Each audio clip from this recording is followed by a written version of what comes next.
Έτσι ακριβώς.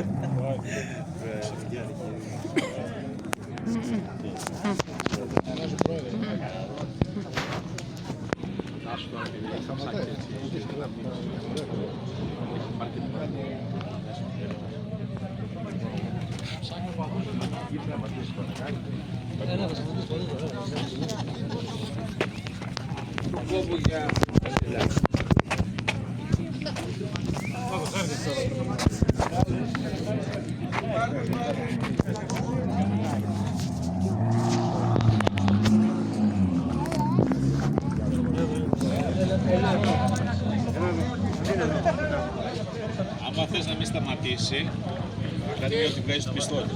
Δηλαδή θα φύγει. Χαλιοκόβαρα. Ας πω τέτοιο φωτογραφίες πρώτα και μετά. Δεν σου λέω ότι μου θα έτσι δίνω δίμηνο να κάνει περάσει το πιστόλι. Θα φύγει. Καλά, ας με σταματήσει πρώτα και εγώ δεν είναι να το διώξουμε, κάνουμε κίνηση.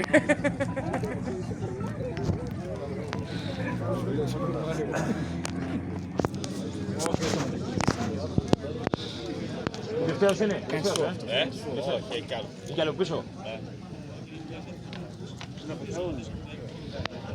Θα έρθει το λιπάκι φορτωμένο να πάει στα κάτω. Δύο θα βάλει πάνω. Ένα. Το άλλο που σας μάθω που έμεινε. Έχει φύγει ήδη τσουλότος. Ρωτάς.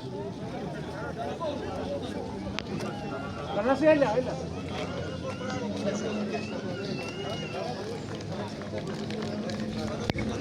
Έλα, Κατερίνα.